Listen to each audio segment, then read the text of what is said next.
Hello friends, very good evening to all of you.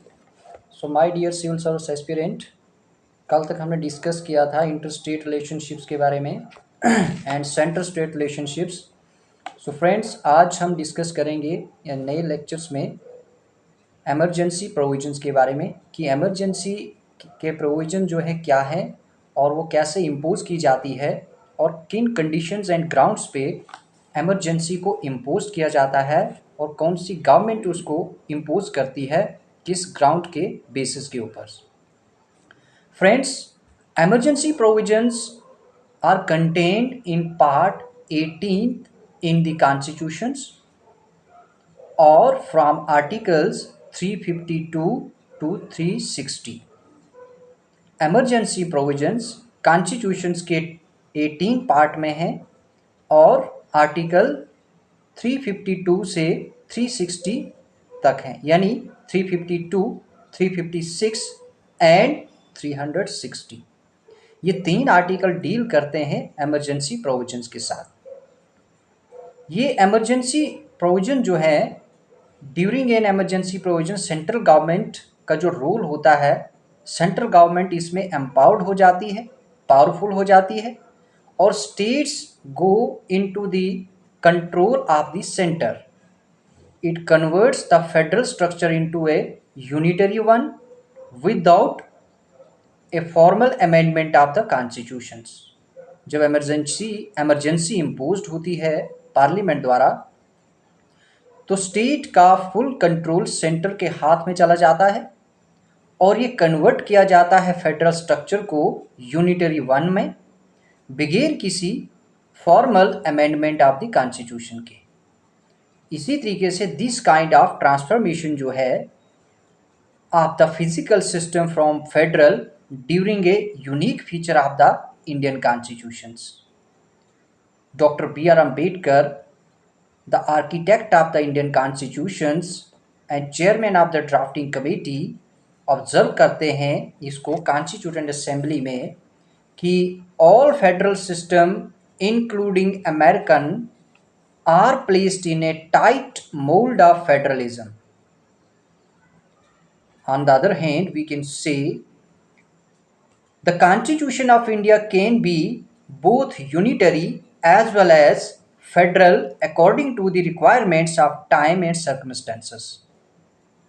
क्या कहते हैं कि इंडियन कॉन्स्टिट्यूशन है जो है वो फेडरल भी है और यूनिटरी भी है.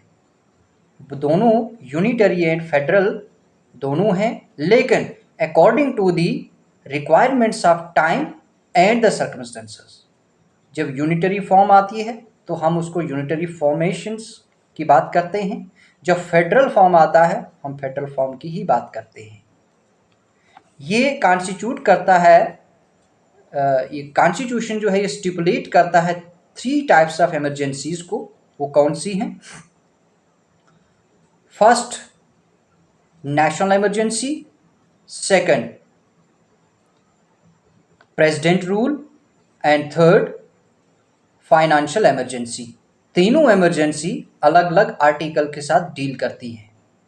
फर्स्ट, नेशनल इमरजेंसी कैसे इंपोज होती है फ्रेंड्स? वो इमरजेंसी जब कोई वार कंडीशन क्रिएट होती है, एक्सटर्नल एग्रेशन होता है या आर्मर्ड रेबेलियन होते हैं. ये सब होने के सर्कमस्टेंसेस और कंडीशन जब ग्राउंड बन जाते हैं कंट्री के लिए, तो आर्टिकल 352 के अकॉर्डिंग नेशन के लिए एमरजेंसी इम्पोज की जाती है. उसको हम नेशनल इमरजेंसी कहते हैं. Popularly it is now by the name of national emergency and it deals with articles 352. However, the constitution employs the expression proclamation of emergency to denote an emergency of this type.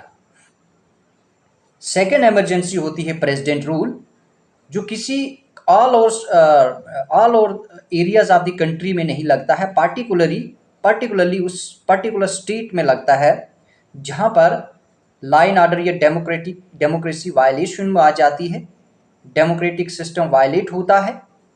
तब यानी in emergency due to the failure of the constitutional machinery, in the states. That's why president rule was imposed, or president rule is imposed in that state under article 356. 356 article deal करता है president rule को impose करने में state के लिए, इसीलिए इसको जाना जाता है, this is popularly known as a president rule.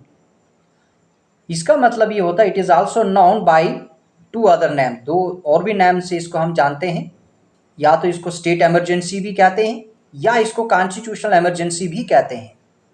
State emergency and constitutional emergency and president rule तीनों एक ही होते हैं। ऑब्जेक्टिव पॉइंट ऑफ व्यू से ये बहुत इंपॉर्टेंट है। सो फ्रेंड्स, स्टेट इमरजेंसी यानी स्टेट का लाइन ऑर्डर खराब होना, स्टेट में कॉन्स्टिट्यूशनल मशीनरी प्रॉपरली वर्क ना करना, वायलेशंस होना यानी failure of the constitutional machinery, और कॉन्स्टिट्यूशनल मशीनरी यानी इसलिए कॉन्स्टिट्यूशनल इमरजेंसी भी कहते हैं और स्टेट इमरजेंसी भी कहते हैं, और इसको कॉन्स्टिट्यूशनल इमरजेंसी या प्रेसिडेंट रूल भी कहते हैं। Constitution does not the word emergency for this situations. Third है फाइनेंशियल इमरजेंसी, जो आर्टिकल 360 में डील करती है, और ये कैसे होती है? Due to a threat of the financial stability और या फिर क्रेडिट ऑफ इंडिया। जब इंडिया का फाइनेंशियल कंडीशंस रिसेशंस या डिप्रेशंस में चला जाए, इंडिया की फाइनेंशियल पोजीशन डिटीरियोरेट हो जाए, तो तब इस आर्टिकल 360 के अकॉर्डिंग इंडिया में यानी नेशन के लिए फाइनेंशियल इमरजेंसी इम्पोज की जा सकती है। नेशन इमरजेंसी इम्पोज करने के ग्राउंड्स क्या होते हैं? My dear CSE aspirant, under article 352 president can declare a national emergency. Who is declared the emergency in the nations? That is president. President can declare a national emergency जब security of India or a part of India is threatened by a war or external aggression, तब या armed rebellion होता है, तब president national emergency को declare करता है impose करने के लिए। ये नोट किया जाता है कि प्रेसिडेंट जो होता है वो डिक्लेयर कर सकता है ऑकरेंस ऑफ वार या फिर एक्सटर्नल एग्रेशन या आर्मड रेबिलियन, अगर ये सेटिस्फाइड है कि that there is an imminent danger, तो तब ये नेशनल इमरजेंसी डिक्लेयर की जाती है। President can also issue different proclamations, और भी बहुत सारी डिफरेंट प्रोक्लेमेशन इशू कर सकते हैं प्रेसिडेंट। किस ग्राउंड्स पे? War, external aggression, armed rebellions and imminent danger thereof issued by him and such proclamation is in operation।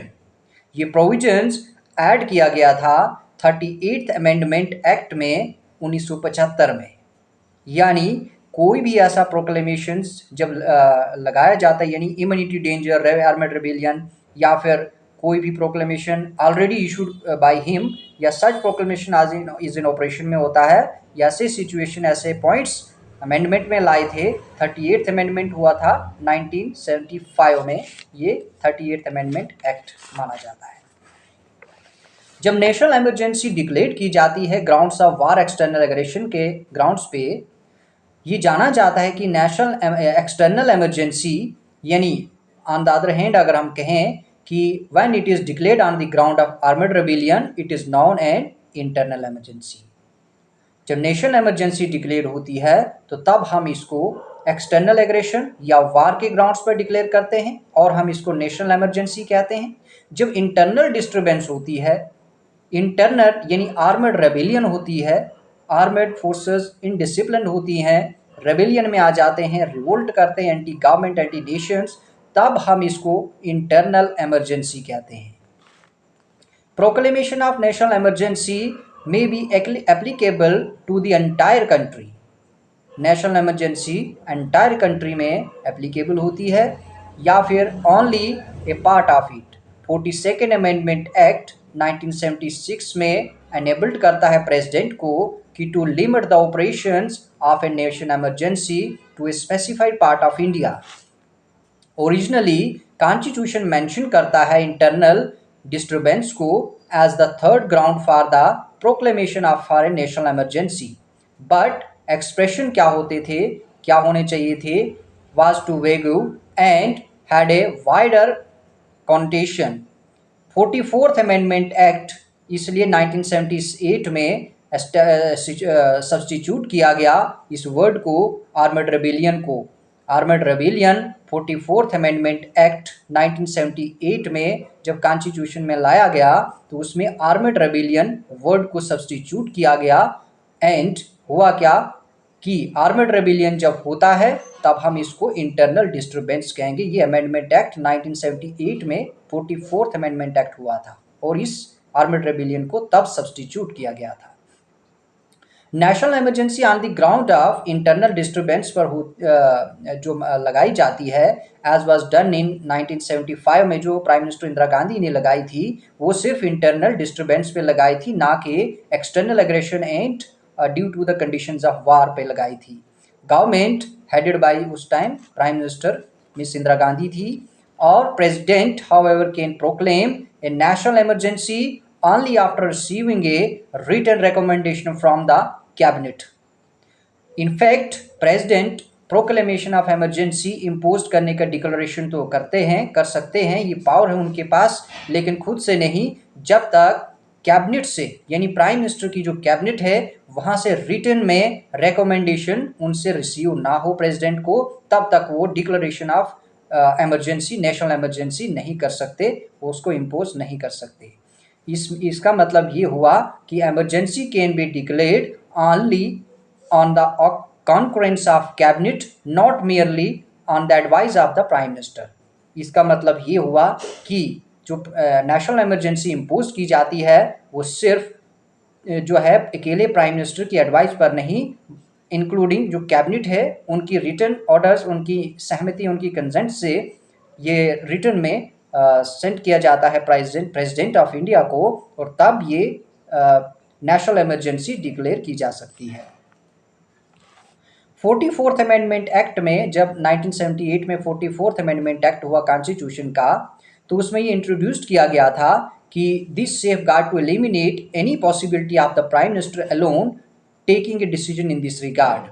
इसमें ये कहा गया था कि जब भी नेशनल इमरजेंसी का रिकमेंडेशन प्रेसिडेंट को देना है तो उसमें सिर्फ प्राइम मिनिस्टर ही अकेले ये बात नहीं करेंगे, डिसीजन नहीं लेंगे, बल्कि उसमें एक कैबिनेट उनके साथ होगी और वो कैबिनेट इंक्लूड करके ये सारा decisions cabinet and prime minister मिलके ये रिटन ऑर्डर निकाल के प्रेसिडेंट को सौंप देंगे और उसके बाद प्रेसिडेंट ये नेशनल इमरजेंसी डिक्लेयर करने की पावर रख सकते हैं।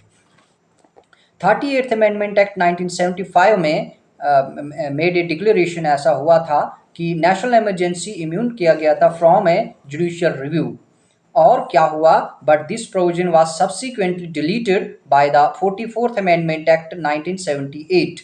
सुप्रीम कोर्ट ने क्या किया था फर्दर में, जब मिनर्वा मिल्स केस 1980 में आया, उसमें क्या हुआ, सुप्रीम कोर्ट ने हेल्ड किया कि proclamation of national emergency can be challenged in a court on the ground of malafide, or that the declaration was based on wholly extraneous and irrelevant facts are abused or perverse।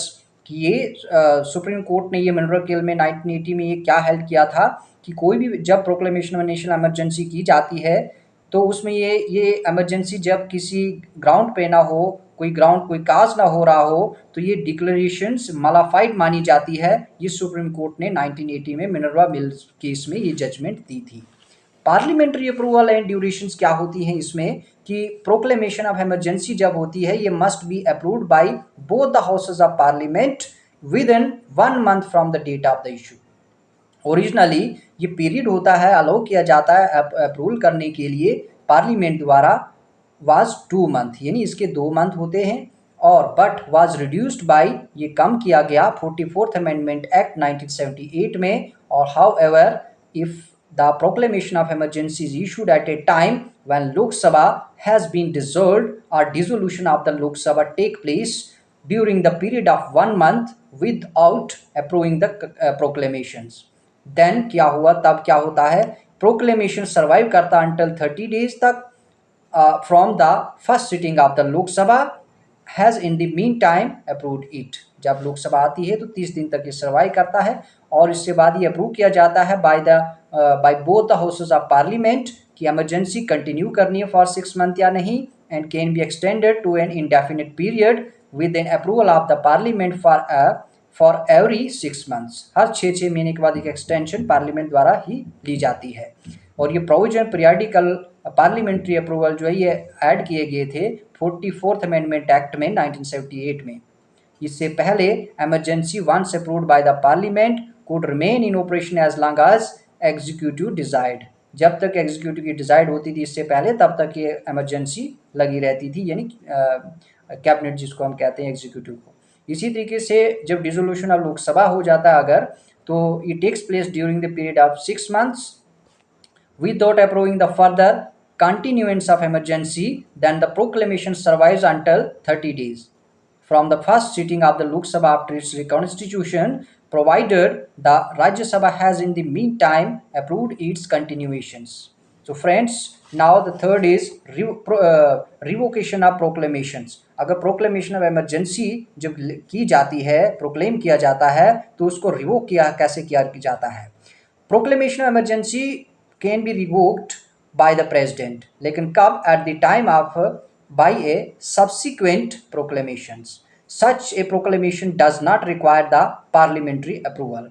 इसको revoke करने के लिए president को parliament की approval की requirement नहीं होती है, और प्रेसिडेंट इसको किसी भी टाइम कभी भी जब सब्सिक्वेंट प्रोक्लेमेशन जो होता है उसको, यानी सब्सिक्वेंट प्रोक्लेमेशन को किसी भी टाइम रिवोक कर सकते हैं।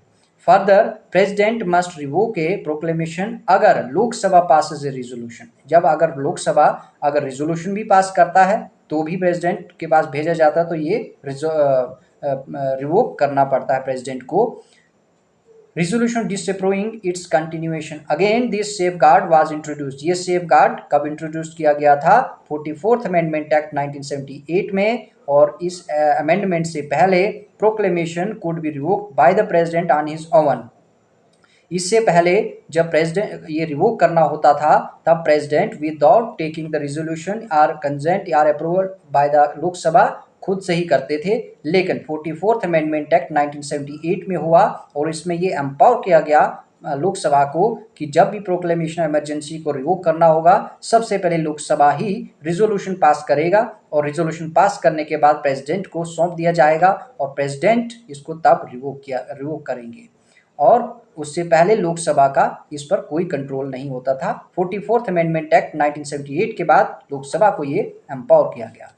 44th अमेंडमेंट एक्ट 1978 ने ये भी प्रोवाइड किया था कि जब 1/10 of the total member of Lok Sabha return में ये नोटिस स्पीकर को देंगे या फिर प्रेसिडेंट को, if the house is not in a session, तो ये special sitting of the house बुलाई जाएगी 14 दिन के अंदर अंदर, यानी विद इन 14 डेज।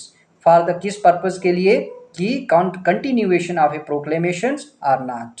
और इससे क्या होगा? एक रेजोल्यूशन पास किया जाएगा, या disapproval is different from a resolution approving the continuation of proclamations. और ये क्या था?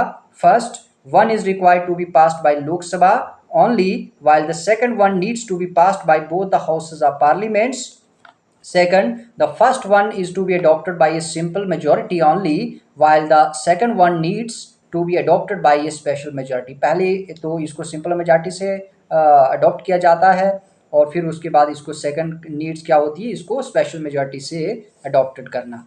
इफेक्ट्स ऑफ नेशनल इमरजेंसी की क्या पढ़ते हैं फ्रेंड्स? 3 टाइप्स के इफेक्ट्स होते हैं, इम्पैक्ट पड़ता है जब इमरजेंसी प्रोविजन इम्पोज होते हैं।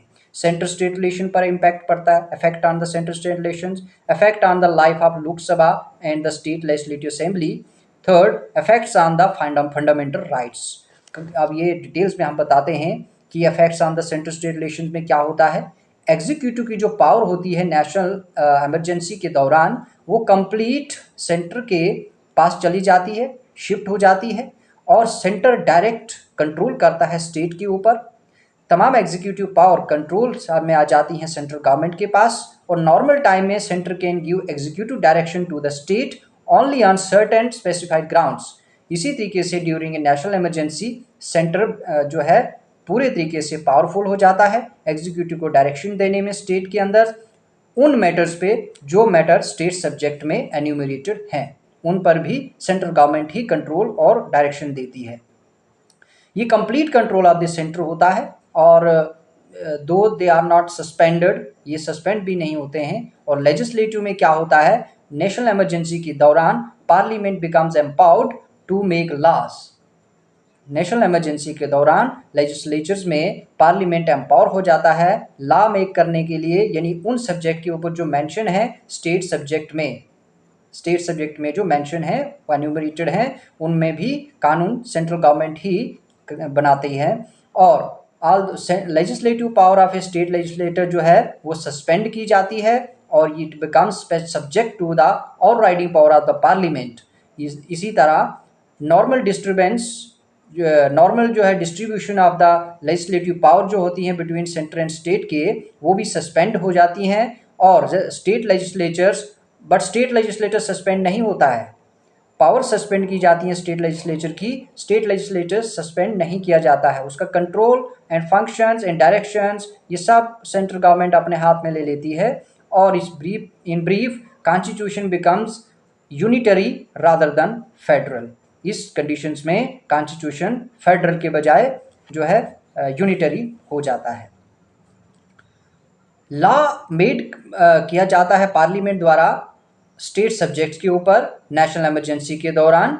ये इन ऑपरेटिव होता है 6 मंथ तक after the national emergency has cease to operate. But एक नोट भी किया जाता है कि जब कि proclamation of national emergency operation में आती हैं तो प्रेसिडेंट इशू करता है ऑर्डिनेंस को ऑन द स्टेट सब्जेक्ट के ऊपर if the parliament is not in session. जब पार्लियामेंट सेशन में नहीं होता है तो प्रेसिडेंट के पास आर्टिकल 123 के पास तहत ये पावर है कि वो ऑर्डिनेंस पास करता है, बट वो ordinance first approved by the cabinet. Further, Parliament can confer powers and impose duties upon the centre or its offices and authorities in respect of matters outside the union list in order to carry out the laws made by it under its extended jurisdiction as a result of the proclamation of a national emergency. So friends, these are the powers which were shifted and suspended during the national emergency on legislature. 42nd amendment act 1976 provide करता है कि दो consequences mention किए गए थे, यानी executive legislatures के, और ये एक्सटेंड किए गए थे not only to a state where the emergency is in operation but also in any other state. Financial क्या इम्पैक्ट रहता है प्रोक्लेमेशन ऑफ इमरजेंसी के दौरान, प्रेसिडेंट मॉडिफाई करता है कॉन्स्टिट्यूशनल डिस्ट्रीब्यूशन को, और वो डिस्ट्रीब्यूशन कौन सी होती है, जो रेवेन्यू सेंटर एंड स्टेट के बिटवीन में डिस्ट्रीब्यूट होता है उसको प्रेसिडेंट मॉडिफाई करता है। उसको यानी उस फंड्स को रिड्यूस भी किया जा सकता है और उसको इंक्रीज भी किया जा सकता है या फिर कैंसिल भी किया जा सकता है, transfer of finance from centre to state. ऐसी मॉडिफिकेशन कंटिन्यू चलती है till the end of the financial year in which the financial emergency ceases to operate. Also, every such order of the president has to be laid before both the houses of parliament.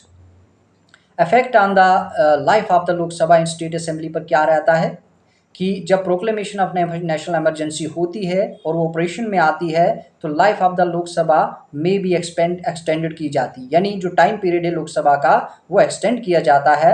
Normal time 5 साल होता है और 1 साल के लिए आगे वो फिर एक्सटेंड किया जाता है। Parliament for 1 year at a time for any length of time. इसी तरीके से extension cannot continue beyond the period of 6 month. 6 month से ज़्यादा इस एक्सटेंशन को कंटिन्यू नहीं किया जा सकता है। और after the emergency has cease to operate, जब सीज किया जाता है ऑपरेशन इसका, तो उसके बाद लोकसभा दोबारा से रिवाइज होती है 71 to 77। इसको नेशनल इमरजेंसी ऐसा हुआ था, extended 2 times by 1 year at a time. Effects on fundamental rights पे क्या पढ़ते हैं फ्रेंड्स? फंडामेंटल राइट्स में आपके आर्टिकल 358 एंड 359 जो डिस्क्राइब करते हैं इफेक्ट ऑफ नेशनल इमरजेंसी को। फंडामेंटल राइट्स पर क्या इफेक्ट रहते हैं, ये दो आर्टिकल। 358 आर्टिकल डील करता है suspension of the fundamental rights को, जो गारंटीड दिए जाते हैं आर्टिकल 19 को। आर्टिकल 19 में जितने भी आपके राइट टू फ्रीडम या फंडामेंटल राइट आते हैं, आर्टिकल 358 के तहत उनको सस्पेंड किया जाता है ड्यूरिंग द नेशनल इमरजेंसी। और आर्टिकल 359 डील करता है suspension of the fundamental rights, suspension of the fundamental rights except those guaranteed by article 20 and 21। Article 20, 21 suspend नहीं किया जाता है, बाकी सस्पेंड किए जाते हैं। ये दो प्रोविजन, यानी आर्टिकल 19 आपका जो है ये ऑटोमेटिकली सस्पेंडेड होता है, इसके लिए कोई सेपरेट ऑर्डर पास नहीं करना पड़ता है सस्पेंशन के लिए। जबकि प्रोक्लेमेशन ऑफ नेशनल इमरजेंसी जब ऑपरेशन में आती है तो स्टेट फ्रीड हो जाती है from the restriction imposed bye article 19, और ये state can make any law or can take an executive action abridging or taking away the 6 fundamental rights guaranteed by Article 19. Any such law or executive action cannot be challenged on the ground that they are inconsistent with the 6 fundamental rights guaranteed by Article 19. जब national emergency cease to operate होती है, article 19 automatically revive की जाते हैं और वो दोबारा से फोर्स में आते हैं। एनी लॉ जब इमरजेंसी के दौरान बनता है तो in the extent of inconsistency with article 19 वो सीज टू हैव इफेक्ट। इसी तरीके से कोई भी remedies lies for anything done during the emergency even after the legislative and executive action taken during the emergency. 44th amendment act 1978 में ये restricted किया गया था स्कोप ऑफ आर्टिकल 358 दो तरीके से। First, 6 fundamental right under article 19 जो है वो सस्पेंड किए जा सकते हैं only when the national emergency declared on the ground of war and external aggression and not on the ground of armed rebellion. जब इंटरनल डिस्टर्बेंस होती है, आर्मड रेबिलियन जब होता है, तब फंडामेंटल राइट्स को सस्पेंड नहीं किया जाता। सिर्फ एक ही ग्राउंड में, ये 44th अमेंडमेंट एक्ट में ये किया गया था 1978 में कि एक्सटर्नल एग्रेशन और वार की कंडीशन जब क्रिएट हो तभी ही फंडामेंटल राइट्स सस्पेंड होते हैं। आर्मड रेबिलियन यानी इंटरनल डिस्टर्बेंस हो जाए तब फंडामेंटल राइट्स सस्पेंड नहीं किए जा सकते। Suspension of other fundamental rights दो जो 350 आर्टिकल 359 से डील करते हैं और उस सस्पेंशन की बात करते हैं। उसमें अथॉरिटीज ऑफ प्रेसिडेंट जो होती है वो सस्पेंड करती हैं right to move any court, किसी भी कोर्ट में जाने का राइट खत्म हो जाता है for the enforcement of fundamental rights during a national emergency. इसका मतलब आर्टिकल 359 क्या करता है कि fundamental right as such are not suspended but only their enforcement are suspended. और ये कहा जाता है कि राइट जो है theoretically alive but the right to seek remedy is suspended. ये suspension of enforcement of right जो होता है only those fundamental right that are specified in the presidential orders. Further क्या होता है कि suspension could be for the period during the operation of emergency, और shorter period में मेंशन किया जाता है इस ऑर्डर्स को। और सस्पेंशन ऑफ ऑर्डर जो है एक्सटेंड भी किया जा सकता है होल और any part of the country. It should be laid before the house of parliament or approval. Article 358 या 359 जो है इन बिटवीन में थोड़ा सा डिस्टिंक्शन है फ्रेंड्स कि क्या है। आर्टिकल 358 जो है ये कन्फाइन करता है फंडामेंटल राइट्स को एंड अंडर आर्टिकल 19 में जो आते हैं ओनली, वेयर एज आर्टिकल 359 जो है ये एक्सटेंड करता है उन सब फंडामेंटल राइट्स को जो एनफोर्समेंट में आते हैं और उनको सस्पेंड किया जाता है बाय द प्रेसिडेंशियल ऑर्डर्स के। 358 ऑटोमेटिकली सस्पेंड किया जाते हैं फंडामेंटल राइट्स को अकॉर्डिंग टू आर्टिकल 358 के। जब नेशनल इमरजेंसी इम्पोज्ड होती है वो फंडामेंटल राइट्स जो आर्टिकल 19 में आते हैं वो ऑटोमेटिकली सस्पेंड होते हैं इमरजेंसी जब डिक्लेयर होती है। बट 359 आर्टिकल में ये ऑटोमेटिकली सस्पेंड नहीं होते हैं एनी फंडामेंटल राइट। ये it only empowers the president to suspend the enforcement of specified fundamental right. कुछ स्पेसिफाइड फंडामेंटल राइट जो है उनका एनफोर्समेंट करने में उनको सस्पेंड किया जाता है। आर्टिकल 358 ऑपरेट करता है only in case of external emergency, that is when the emergency is declared on the ground of war and external aggression and external aggressions, and not in the case of internal emergency यानी armed rebellion में ये ऐसा नहीं होता है।